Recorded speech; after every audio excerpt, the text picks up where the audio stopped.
Bienvenidos al Centro de Investigaciones Regionales de Mesoamérica, CIRMA. Mi nombre es José Peñaloso, soy el director de Comunicación, Difusión y Relaciones Públicas. Y para nosotros en CIRMA es un verdadero gusto poder presentar este libro esta tarde. Qué bueno que ya no llovió, puede que llueva. Cuidado los que están más pegaditos ahí, si llueve duro les va a caer un poco. Se pueden correr para voy a ver y hacer su lado. Sí, ya ahí se lo muy bien. Pues para quienes no conozcan, CIRMA es una fundación guatemalteca no lucrativa cuya misión primordial es el rescate, organización, conservación, salvaguarda y difusión del patrimonio documental y visual de Guatemala. CIRMA es completamente ajena a toda postura política y religiosa y consta de 3 archivos o depósitos importantes: la Biblioteca de Ciencias Sociales enfocada en estas temáticas, la Fototeca Guatemala y el Archivo Histórico. Esta noche quiero presentarles a nuestros 2 ponentes. Primero, el doctor Virgilio Álvarez Aragón. Él es el autor de este libro que se presentará hoy, cuyo título es Pop Bug, Francisco Jiménez y el laberinto de los manuscritos, y una pequeña reseña biográfica del doctor. Doctor en Sociología y Estudios Comparativos sobre América Latina y el Caribe por la Universidad de Brasilia y Flaxo, Brasil, respectivamente. Maestro en Sociología por Flaxo, México, y licenciado en Pedagogía y Ciencias de la Educación por la Universidad de San Carlos de Guatemala. De 2008 a 2012 fungió como director de la Facultad Latinoamericana de Ciencias Sociales Flaxo, sede académica en Guatemala. Actualmente actúa como consultor independiente. Vale la pena mencionar que el doctor Álvarez es oriundo de la antigua Guatemala. Un aplauso para él, por favor.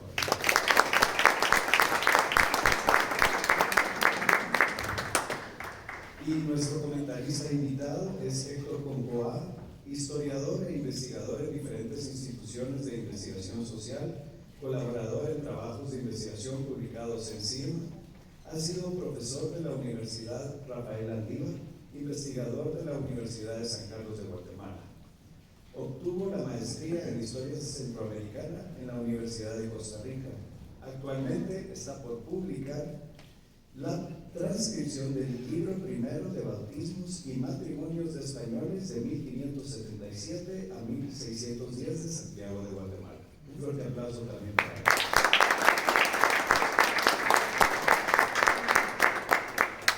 Al final de esta presentación vamos a dar un espacio de preguntas y respuestas, y luego pues CIRMA ha preparado un pequeño refrigerio para que también podamos convivir un poco. Así que les cedo la palabra a los ponentes. Muchas gracias.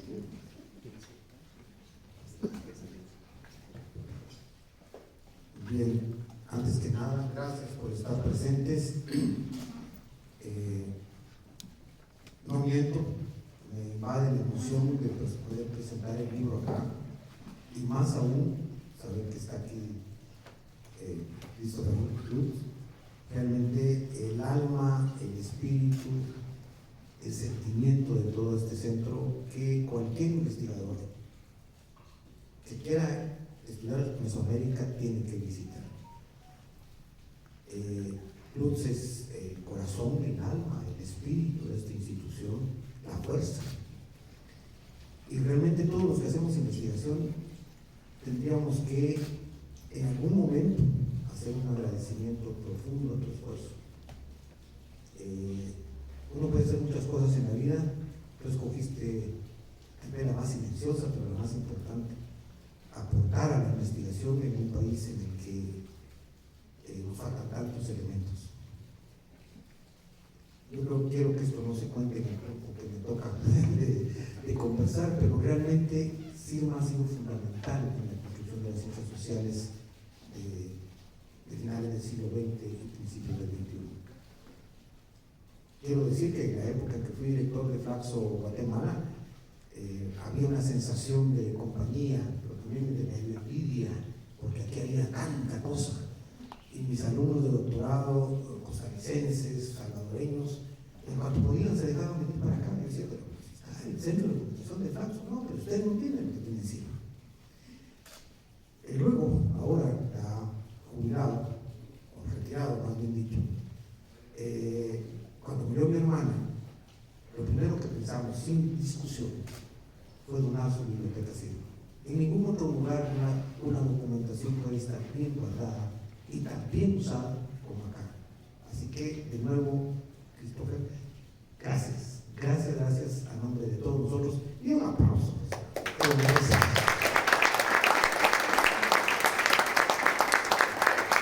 Y obviamente también el que dirige ahora CIMA es fundamental. Y aquí empiezo a contarles por qué este libro. Y cuando me retiré de la vida académica institucional, pues quería dejar mis temas. Yo me dediqué a movimientos sociales, investigación en educación, etc. Y quería hacer otras cosas. Entonces fui acogido por el Instituto de América Latina de la Universidad de Estocolmo en condiciones muy fáciles. Yo quiero decir que a mi edad me considero un hombre con demasiada suerte. Tengo grandes amigos que me quieren enormemente, me han apoyado, lugares que me han apoyado, y esta es una de esas suertes. En Europa, las instituciones académicas ahora a los invitados los invitan, les dan donde están, pero tienen que llevar un dinero para no dejar. Por suerte en el instituto no me lo cobraron, no me lo pidieron, se portaron amables.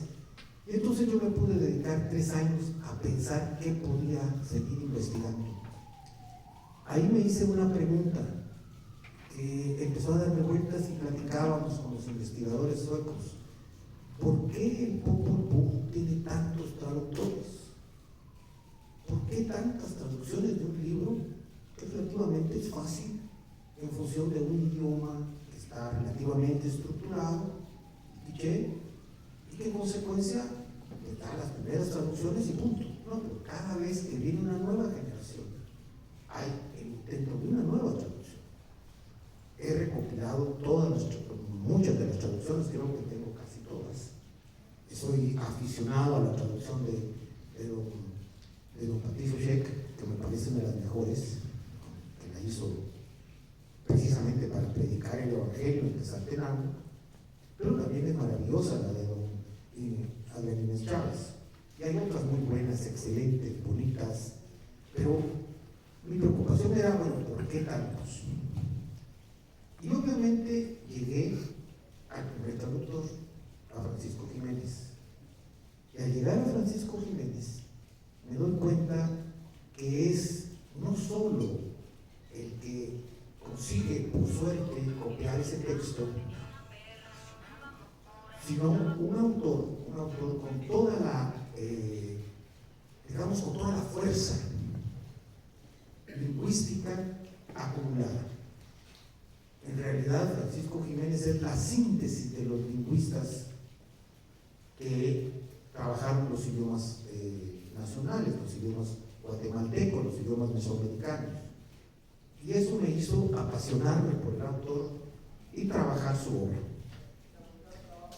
Tuve suerte, de nuevo, de que con el contacto de la Universidad de Estocolmo, pues el Instituto Iberoamericano de Berlín me abriera sus puertas para consultar sus manuscritos, que la Municipalidad de Córdoba me abriera sus puertas y consultar sus manuscritos, y la suerte, insisto, siempre, no sé qué pasa, pero yo tengo buena suerte, encontré a un magnífico investigador en Andalucía, a Gerardo García León, que al preguntarle sobre los orígenes de Jiménez y las dudas que yo tenía sobre su fecha de nacimiento, no me dijo, mira, anda a averiguar en las iglesias, no, me dijo, yo voy contigo, te voy a hacer la investigación primera en una de las iglesias en el libro de bautizos, y cuando quieras, vienes y te quedas en mi casa. ¡Wow! Eso, yo creo que no lo dice mucha gente. Entonces tuve semanas en Écija, 2 semanas maravillosas, visitando todos los archivos eclesiales, y hay en el libro una buena información. Pero este libro no hubiera sido posible sin el apoyo fundamental de Sirma, fundamentalmente de Gisela, su su directora, que me abrieron sus puertas para consultar libros, y es más, algo que no hacen con muchos. Decirle desde lejos, vea, ahí hay un libro tal que tiene algo que me puede servir, y me mandaban calladamente una copia. Igualmente otra compañera en Ciesas, México, que se portó maravillosamente, porque además Ciesas tienen como 6, 7 centros, y me decía, el libro no está en Ciudad de México, pero le pido a Guadalajara que te mande la copia. Entonces, este libro no hubiera sido posible sin tantos apoyos, sin tantas simpatías, y a ellos está dedicado.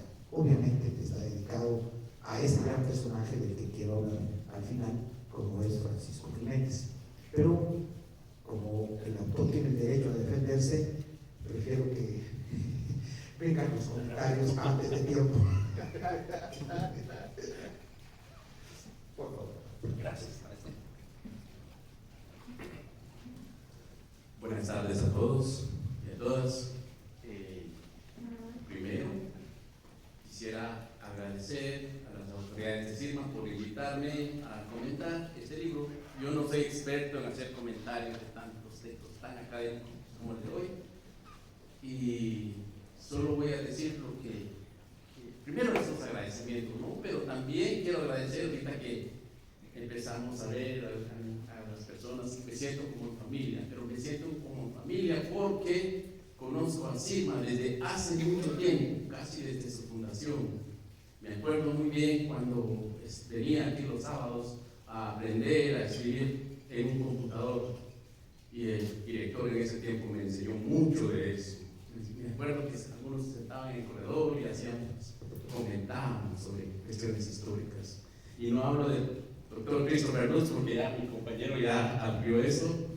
Entonces, mi comentario, o más bien dicho, mis ideas, van a partir desde el punto de vista más como historiador, pero también como historiador indígena, como historiador que pertenezco a un grupo y he visto esta forma de explicar la historia y de explicar, cuando se explica con una fuente como el Popol Vuh, las diversas traducciones, las diversas transcripciones y las diversas posiciones que se han tomado con respecto a este libro.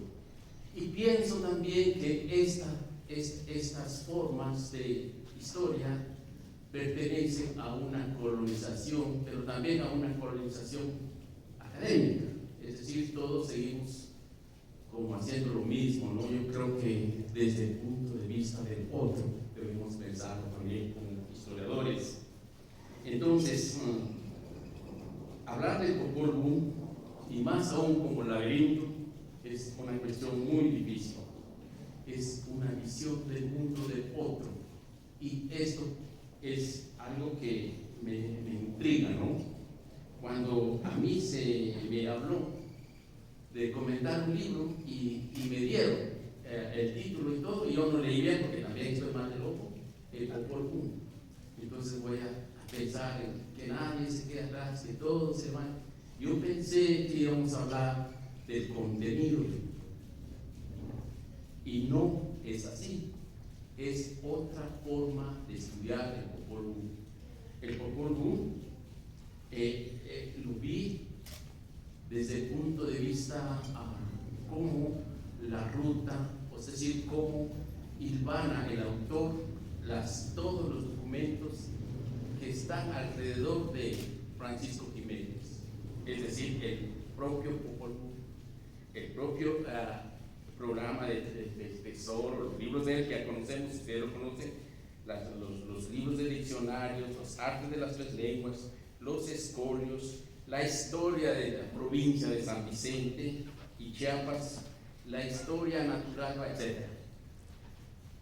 Entonces, cuando yo estaba leyendo el libro, también me recordaba que hace algunos años, junto con Chris Lutz y Wendy Kramer, estábamos en esta dinámica de buscar cuál era el recorrido de los libros de Cabildo segundo y tercero, porque aparecieron en una biblioteca de Nueva York y conjuntamente con este equipo estuvimos buscando quiénes, por qué, cómo salieron los documentos de Guatemala.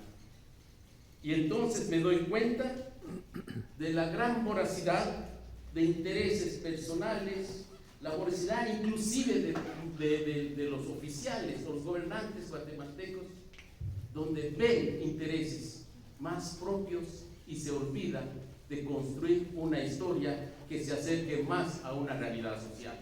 Y en esa realidad social, los más castigados somos los indígenas. Entonces, en este mosaico guatemalteco, creo que es necesario hablar un poquito más sobre esta forma de estudiar y explicar nuestras investigaciones. Al final de cuentas, todas las investigaciones que vamos a hacer deben tener una utilidad, y esa utilidad la debemos buscar en los resultados, como en este caso, los resultados de la investigación del doctor Álvarez sobre el manuscrito de Francisco Jiménez contribuyen a entender esas fuentes históricas. Me hago una pregunta entonces: ¿dónde y cuándo haremos estudios para los otros documentos?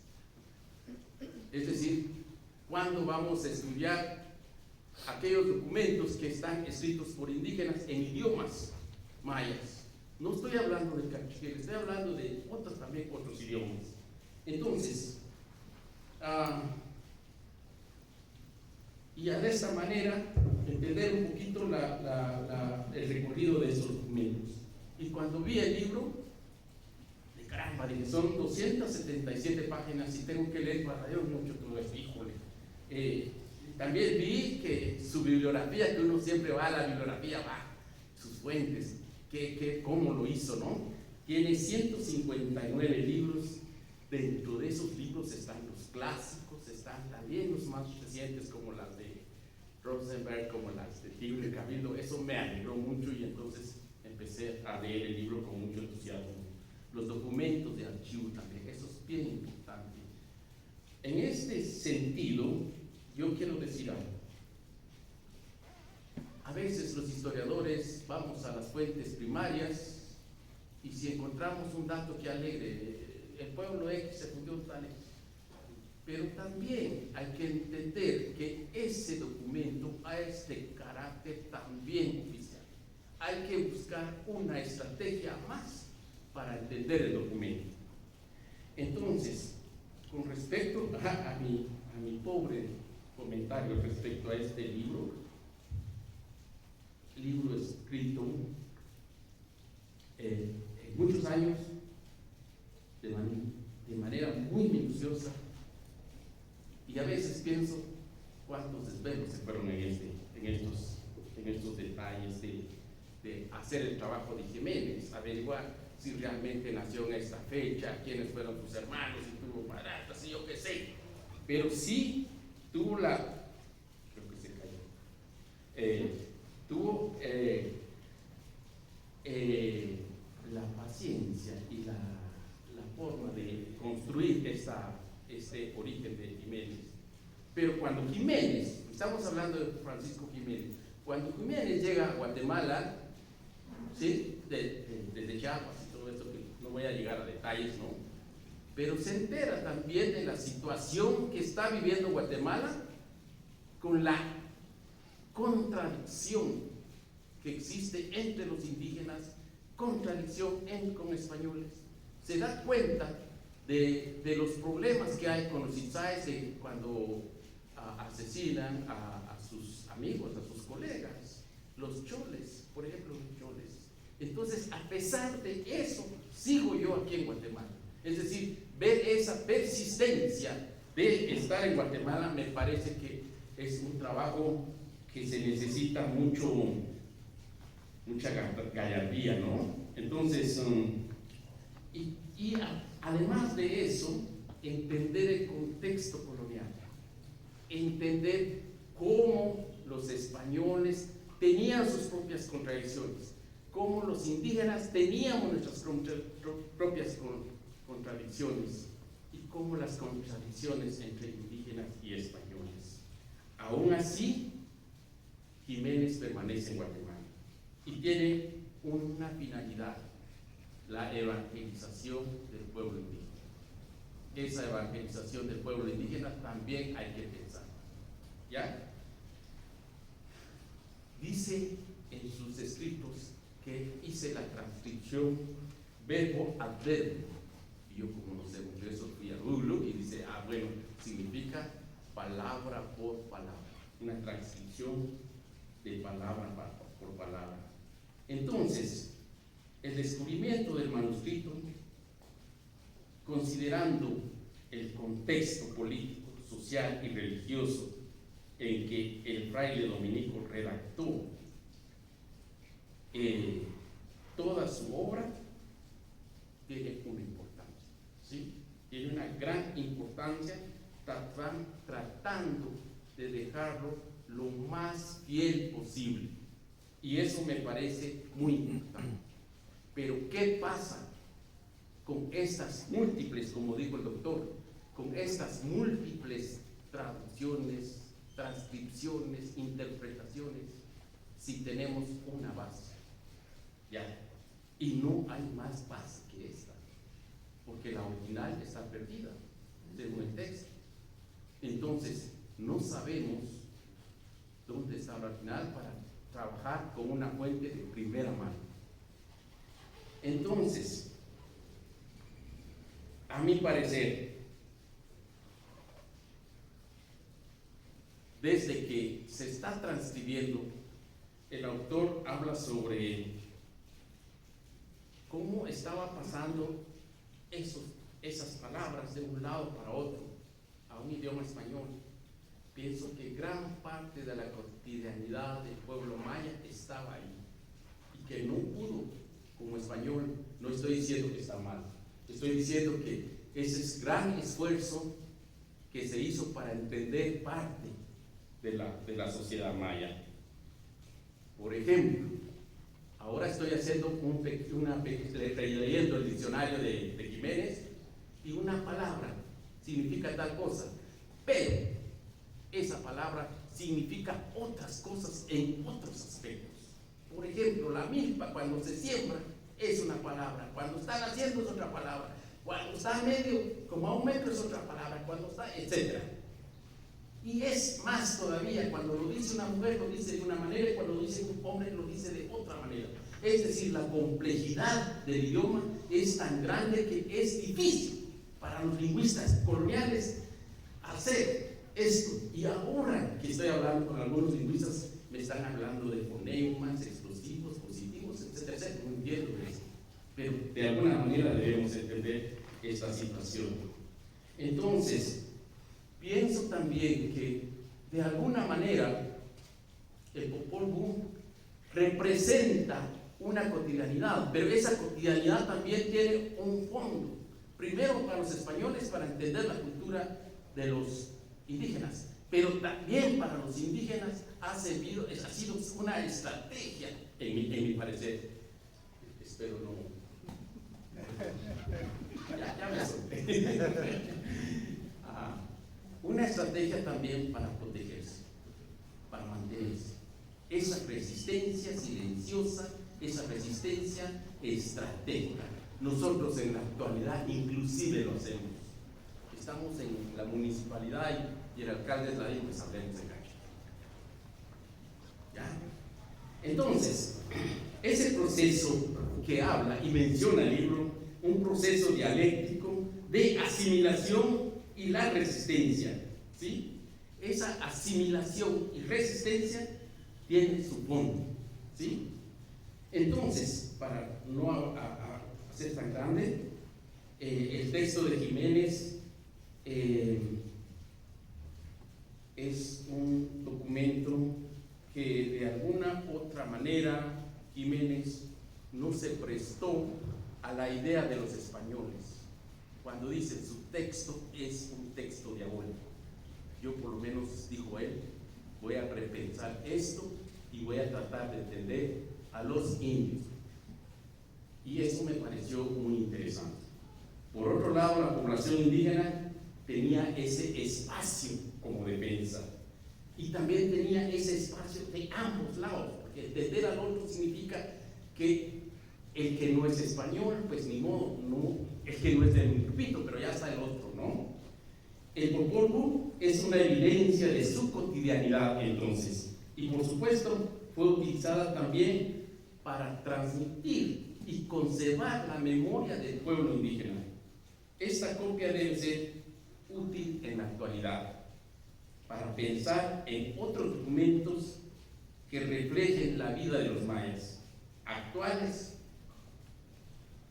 Por ejemplo, en alguna oportunidad me tocó hacer, en el libro menciona que hay poblaciones que, Francisco de Paula García Peláez cuando dice que hay personas que están muy mal, que huyen, que son diablos, que son aquí, que son allá, etcétera, etcétera.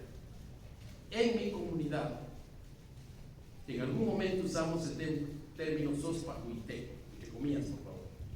Significa persona que viene de la montaña. En cachiquel, Cuyú significa montaña. A significa procedente de. Entonces es un montañés, ¿no? Y el que es montañés es despectivo, ¿no? Es aquel que es diferente a los otros. Para estudiar eso, quiero hablar un poquito de eso más adelante, pero estaba viendo que esto que el doctor escribió, a mi parecer, hubiera sido más lindo aún si se estudiara las hermandades, por ejemplo. Las hermandades de la Iglesia Católica, las cofradías de la Iglesia Católica. Las cofradías que son grupos de las cofradías indígenas, donde van a estar vinculadas a la iglesia, siempre bajo las órdenes del cura, pero también cuando llegan a sus casas logran algunos elementos mayas.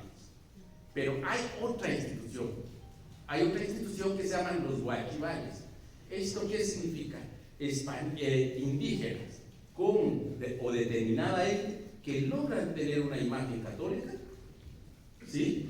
Van a la iglesia, le hacen su misa, etcétera, etcétera, llegan a su casa y en su casa hay todo un rito maya, donde el cura ya no puede controlar.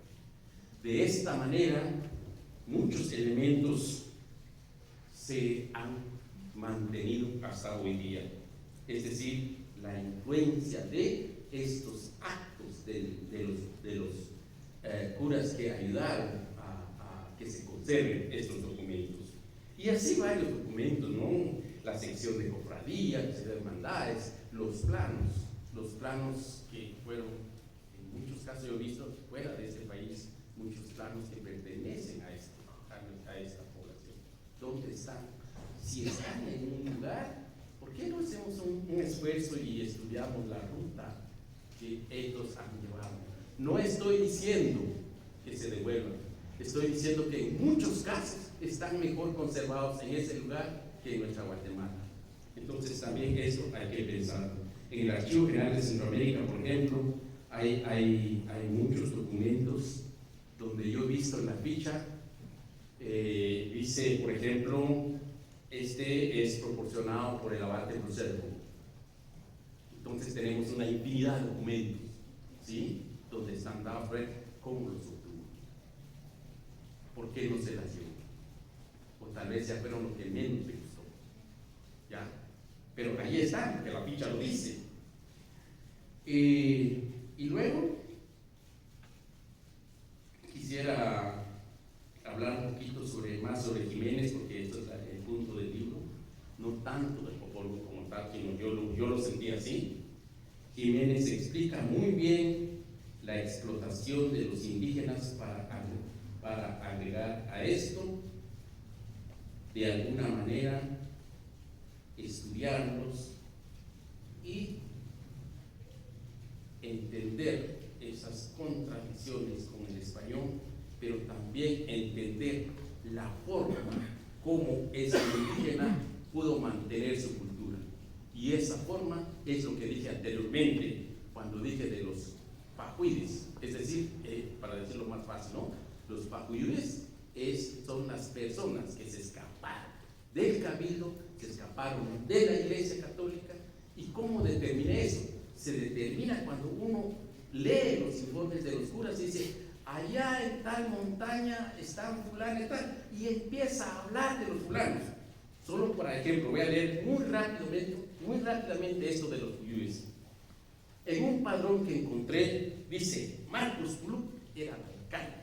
Imagínense ustedes, si se va el alcalde, se van todos atrás, ¿no? Marcos Puluk, Domingo Consojay, el gobernador, y luego da listado de nombres, se va el chichero del pueblo, se va fulano y tal con toda su familia, se van las viudas, se van los viudos, se va el regidor, y hasta algunos hicieron su propia dinámica allá donde hay agua, donde hay donde pescar, donde hay tierra para sembrar su milpa. Entonces, esto lo plantea el autor, más bien en García Peláez, muy bien. Y me parece que eso es importante porque estamos llevando la historia a otro nivel. Entonces, para continuar un poquito con esto, quisiera decir también que a pesar de que Jiménez, Francisco Jiménez, el gran Salvador, digámoslo así entre comillas, con el pensamiento de Fray Bartolomé de las Casas, agarra esa línea y dice, bueno, aquí hay un problema, ¿sí? Y ese problema es que estamos exterminando a los indígenas. Entonces él le pone atención y dice, hay que evangelizar al indígena. ¿Cómo hay que evangelizarlo? Pues aprendiendo. Ese gran esfuerzo no se lo quita. Y eso me parece muy interesante en su libro. Entonces, los idiomas mayas intentan evangelizar al él. Pero también, ojo con esto, eso me gusta y eso es muy criterio mío, por favor. Esta evangelización empieza con varias doctrinas, con varias formas, desde Persinate, desde Incate, desde etcétera. Pero una base son los 10 mandamientos de la ley de Dios. ¿Cuál es el primer mandamiento? Hay que enseñárselo, hay que decir, el primer mandamiento se dice así.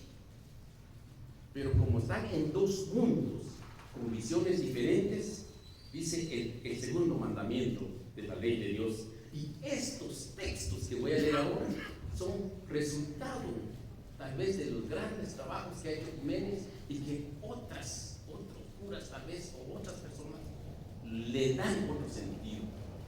Entonces, el segundo mandamiento es no tomarás el nombre de Dios en vano. Entonces, cuando él trata de enseñar el cura a transmitir, a enseñarle al indígena, dice, voy a leerlo. Has amado a Dios, has creído en sueños, en el tecolote o otros pájaros, sabes de alguna brujería, sabes volverte tigre, león, culebra o en otro animal. Vemos cómo todo lo que él sabía, todo lo que ha entendido desde el conocimiento indígena lo está tratando de sacar ahorita a través de esta doctrina, ¿no? Has encendido candelas o quemado copal delante de algún palo, piedra u otra cosa. ¿Cuántas veces lo has hecho? ¿Sabes volar? ¿Has hechizado a algún hombre o mujer? Y continúa. Has sido albacea y te has quedado con los bienes que pertenecen a los menores, como son cacahuatales, mulas, dinero u otra cosa. Entonces, la evangelización también tenía otro sentido, ¿no? Que en el libro no lo está poniendo, eso lo estoy diciendo yo, por favor. Entonces,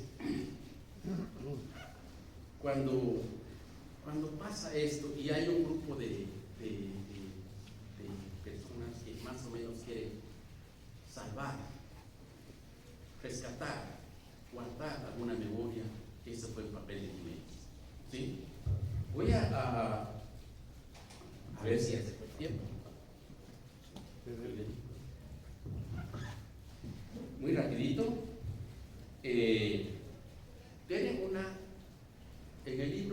plantea también las contradicciones que hay con otros curas como el Francisco Vázquez, donde él es prácticamente lo contrario de su pensamiento.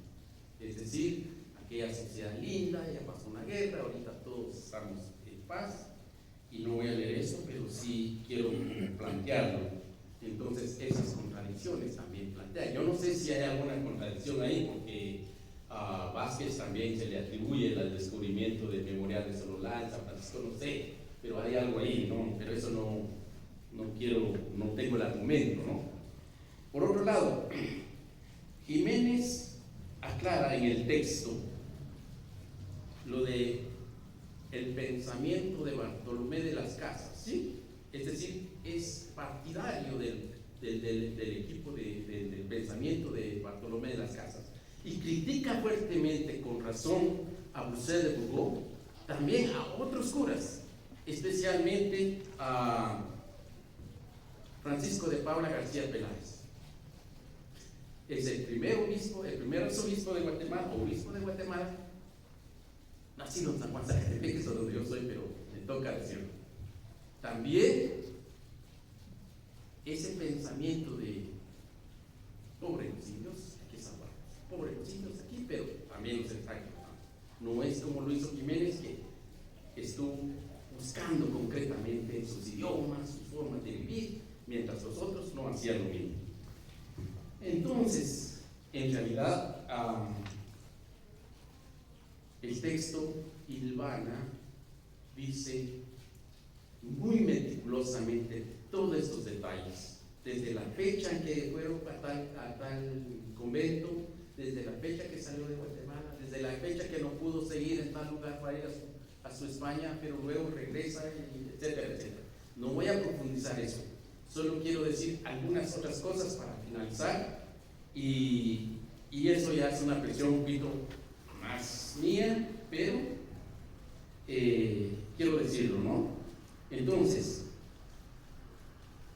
nos ayudaría mucho hacer cronologías para el futuro de estas formas de cómo los documentos fueron migrando voluntaria o involuntariamente fuera de nuestro país.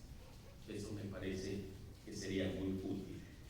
Luego, necesitamos, quizás ahorita voy a decir tal vez los indígenas, ¿no?, valorar y reivindicar nuestra memoria con las pocas fuentes que han sobrevivido de la rapiña de las coleccionistas o malas autoridades, y una de esas fuentes ha sido el manuscrito que ahorita el doctor ha planteado en este documento.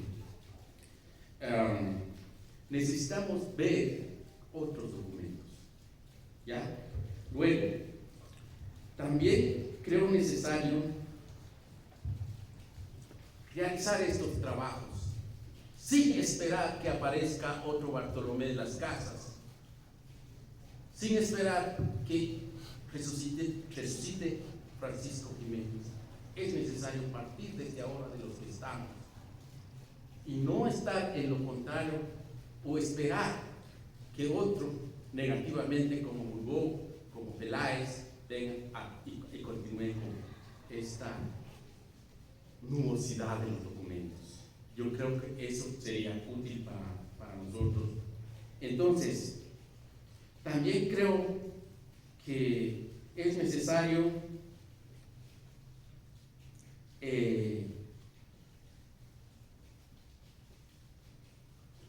bueno, no sé cómo exactamente decirlo, pero voy a pensarlo muy bien, porque no quiero herir susceptibilidades.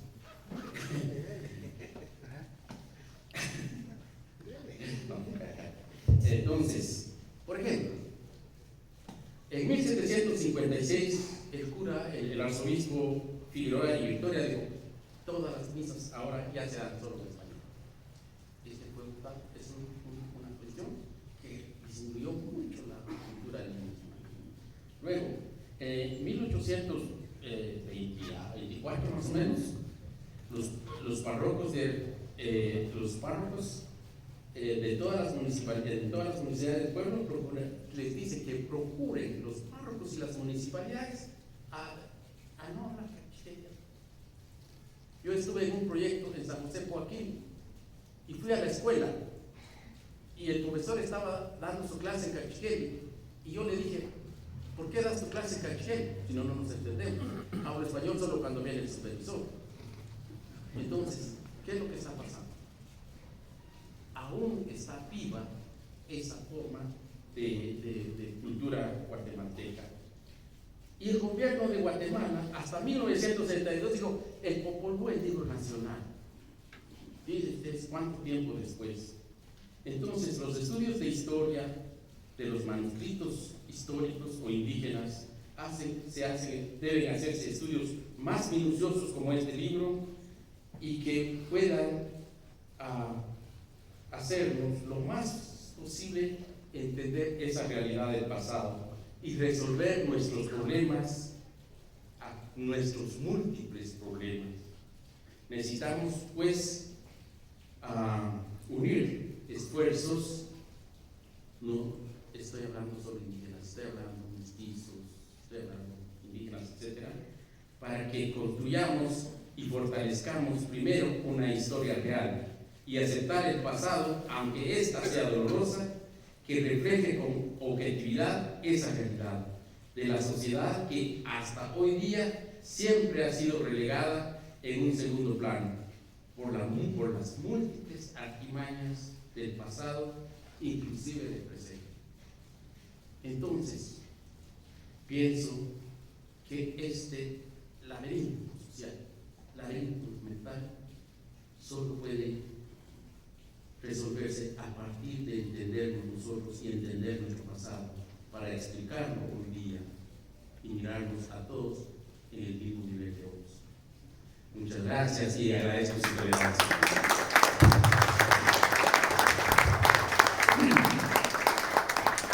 Bien, gracias. Realmente has tocado muchas cosas que realmente como que dan ganas de escribir el libro. Porque realmente se abren muchos espacios y realmente, tal vez para finalizar, yo quiero puntualizar algunas cuestiones porque posiblemente el título no es el mejor. El libro no habla del Popol Vuh. Yo no soy experto en lingüística indígena y no soy experto en el Popol Vuh.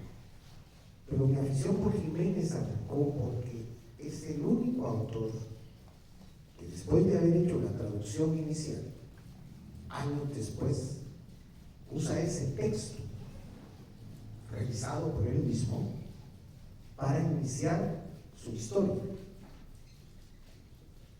No soy historiador, soy sociólogo, entonces a mí me obliga a meterme en las condiciones sociales, en cómo era la sociedad española, cómo era la sociedad guatemalteca, perdón, en el momento en que está Jiménez. ¿Cuáles son las contradicciones?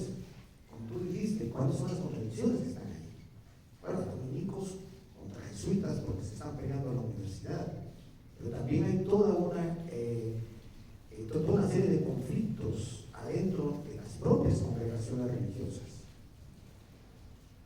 ¿Por qué yo sigo llamando al libro Popol Vuh y Francisco Jiménez y el haber hecho esos manuscritos? Porque lo fundamental era para mí encontrar cuál era la fuente de este Popol Vuh y qué había pasado con ese manuscrito. Jiménez es sepultado y a partir de su muerte también son sepultados sus textos, como tú lo dijiste. Realmente viene todavía y dice, ahora todo el mundo tiene que hablar español. Es una orden de la corona, al final se cumple, se van a dar todos los curatos sin necesidad de que dominen las lenguas indígenas, y además los va a dar el obispo. Es decir, hay un momento del Imperio Borbónico en que realmente lo que quieren es quitarle a las órdenes religiosas todo el poder que tenían, el poder sobre los pueblos originarios, ¿no? Terminé un texto ya sobre Rafael Landívar, estoy haciendo propaganda para el año entrante, porque la expulsión de los jesuitas es exactamente el cierre de o el inicio inicio de este proyecto, eliminar a las órdenes religiosas el control de la población. Y en Guatemala les cae de suerte el terremoto. Después del terremoto cambia el poder. Pero ¿qué pasó con los manuscritos? ¿Por qué Francisco de Paula Peláez es capaz de citar los 4 tomos de la historia de Jiménez y no tenemos conciencia del tomo 3º? Se desapareció. Pero también, ¿por qué hasta que viene Efraín Recinos a mediados casi del siglo XX encuentra el manuscrito en Estados Unidos? Como tenía tiempo, tenía ciertas condiciones, le propuse a buscar cómo fue la historia, y la historia está mal contada. No es una novela policíaca la que escribí, pero realmente ustedes van a encontrar en el texto cómo este señor, que se hizo cura después de ser novelista, que era un hombre de unas características muy particulares, porque lo que le gustaba era coleccionar materiales y cuestionarlos y verlos, y a partir de ahí cobrar fama. Entonces pues se roban los documentos de Guatemala. Yo lo demuestro. Yo lo que quiero es que los lectores puedan compartir, puedan descubrir que no hay por qué rendirle pleitesía a un personaje tan oscuro y tan deshonesto, porque hay un permanente embrollo para contar la historia. Pero no solo él, es decir, ¿quién le dio a él ese texto? Y entonces pues tenemos varios momentos en que él dice que se lo dio a un indígena. Es decir, se inventa un personaje. Y en realidad lo que yo creo más o menos que sucede es que don Mariano Padilla, un criollo de gran cepa, un gran intelectual muy respetado, fue el que le dio los documentos. Él le agradece muchas cosas, pero no dice que se lo dio él, mucho menos que se lo robó. Dice que se lo dieron, se lo regalaron en Rabinal. Y muchas de las cosas, aquí hay cuestiones también que podemos conversar después, es que posiblemente el texto él lo copia y traduce en Rabinal, que fue donde vivió. Pero pasa también con otros textos. Al tratar de encontrar los manuscritos de la historia, vengo a comprobar que los manuscritos, una parte de estos manuscritos, tanto de puño y letra de Jiménez como de copista, fueron a parar a Alemania en 1909, vendidos por otro enorme señor muy respetado en Guatemala. Es decir, fueron los criollos, fueron los ciudadanos guatemaltecos, y no, como se dice, los conservadores, no los liberales, sino los conservadores, los que dilapidaron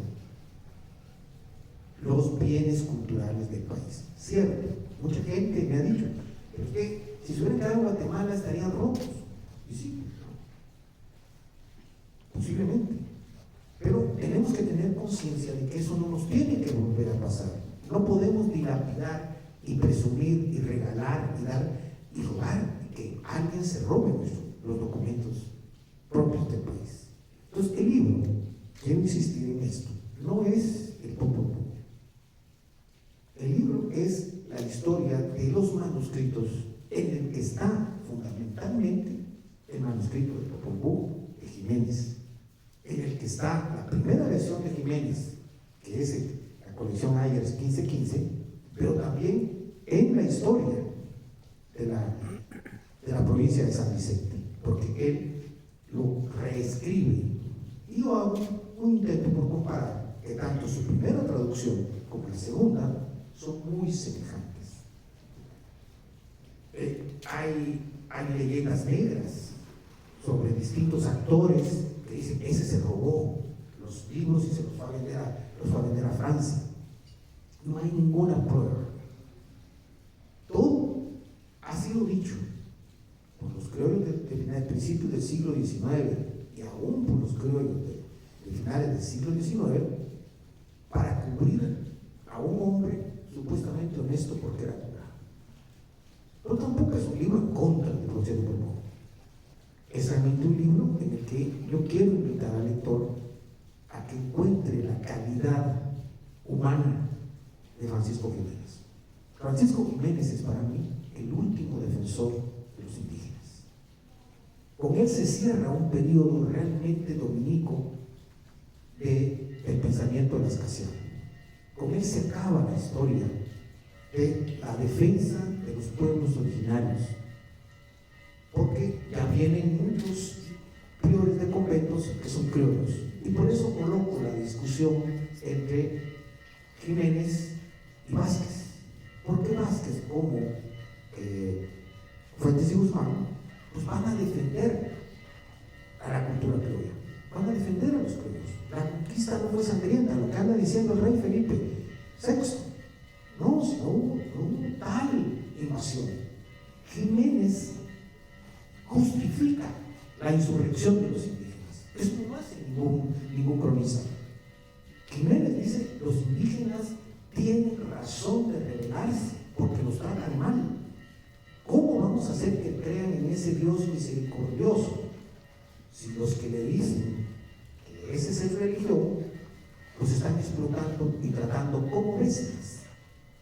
Jiménez tiene tal valor para decirlo que yo creo que por eso sus manuscritos quedaron sepultados.